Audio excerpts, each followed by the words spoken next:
आकाशवाणी भोपाल से प्रस्तुत है रीवा जिले की चिट्ठी। आलेख आरती श्रीवास्तव, वाचन स्वर अभिषेक कटियार।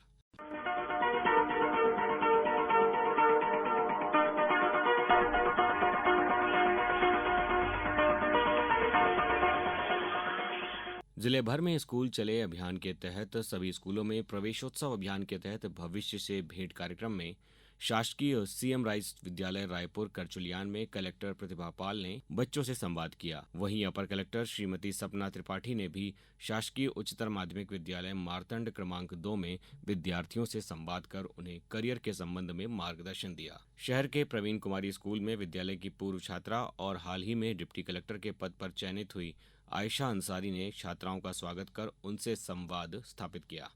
छात्र छात्राओं को विभिन्न विद्यालयों की पुस्तकें एवं गणवेश रियायती दरों पर उपलब्ध कराने के लिए रीवा के मानस भवन में 2 दिवसीय पुस्तक मेले का आयोजन बीते दिनों किया गया। पुस्तक एवं गणवेश मेले का शुभारंभ कलेक्टर प्रतिभा पाल ने फीता काटकर किया।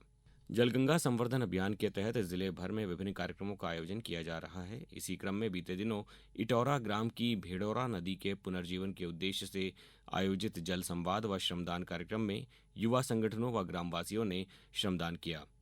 वहीं रायपुर करचुलियान के रामसागर मताहा तालाब में जल संरक्षण का कार्य प्रारंभ कर दिया गया है। जिले में उचित मूल्य दुकानों से खाद्यान्न प्राप्त करने वाले समस्त हितग्राहियों का उचित मूल्य दुकानों के विक्रेताओं द्वारा पीओएस मशीन से केवाईसी किया जा रहा है। जिले में अब तक 9,04,016 सदस्यों की ई केवाईसी पूर्ण की गई है। शेष पात्र सदस्यों की ई केवाईसी पूर्ण किए जाने के लिए 15 अप्रैल की समय सीमा तय की गई है। रबी विपणन वर्ष 2025-26 में समर्थन मूल्य पर चना, मसूर और सरसों उपार्जन के लिए रीवा जिले में तहसील स्तर पर 8 खरीदी केंद्र स्थापित किए गए हैं। चना, मसूर और सरसों का उपार्जन 25 मार्च से शुरू होकर 31 मई तक किया जाएगा। बीते दिनों शासकीय एमएस गोलवलकर महाविद्यालय रीवा के विद्यार्थियों ने जयंती कुंज वन विभाग नर्सरी और वन स्थल का भ्रमण कर नर्सरी में पौधरोपण, बीज एवं पौधों के अन्य भागों से नए पौधों को तैयार करने की जानकारी प्राप्त की। बीते दिनों विश्व महिला दिवस के अवसर पर जिले भर में महिलाओं के सम्मान में कार्यक्रमों का आयोजन किया गया। इस अवसर पर अटल पार्क में आयोजित स्वास्थ्य जागरूकता कार्यक्रम का शुभारंभ उप मुख्यमंत्री राजेंद्र शुक्ल ने किया। कार्यक्रम में महिलाओं में होने वाली स्वास्थ्य समस्याओं, एनीमिया तथा सर्वाइकल कैंसर जैसी गंभीर बीमारियों की रोकथाम पर परिचर्चा आयोजित की गई।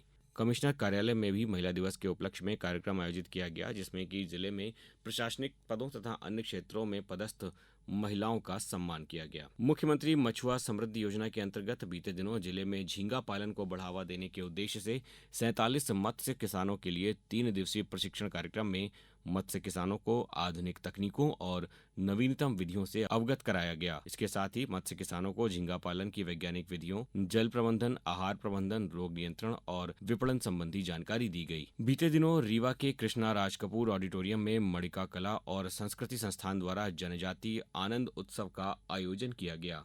उत्सव का शुभारंभ उप मुख्यमंत्री राजेंद्र शुक्ल ने किया। नर्मदापुरम की कलाकार अपर्णा सराठे ने इस अवसर पर मनोहारी कथक नृत्य की प्रस्तुति दी। बीते दिनों विक्रम संवत 2082 चैत्र शुक्ल प्रतिपदा जिले भर में उत्साह के साथ मनाई गई। पचमढ़ा धाम रीवा में मध्य प्रदेश नाट्य विद्यालय के दल द्वारा सम्राट विक्रमादित्य नाटिका का मंचन किया गया। उप मुख्यमंत्री राजेंद्र शुक्ल ने विक्रम नववर्ष पर पचमढ़ा धाम पहुंचकर आदि शंकराचार्य द्वारा स्थापित शिव मंदिर में पूजा अर्चना की। रीवा शहर में आवारा कुत्तों की बढ़ती संख्या के बीच नियमों के अनुसार इनके बधियाकरण को लेकर नगर निगम आयुक्त ने पशु चिकित्सा विभाग के अधिकारियों के साथ बैठक की। बीते दिनों जिले भर में ईद, चेटीचंड, झूलेलाल जयंती और नवरात्रि तथा रामनवमी के पर्व उत्साह और शांतिपूर्वक मनाए गए। ईद के पर्व पर जहां लोगों ने एक दूसरे को गले लगाकर मुबारकबाद दी, वहीं नवरात्रि में भी माता मंदिरों में भक्तों की अपार भीड़ देखने को मिली।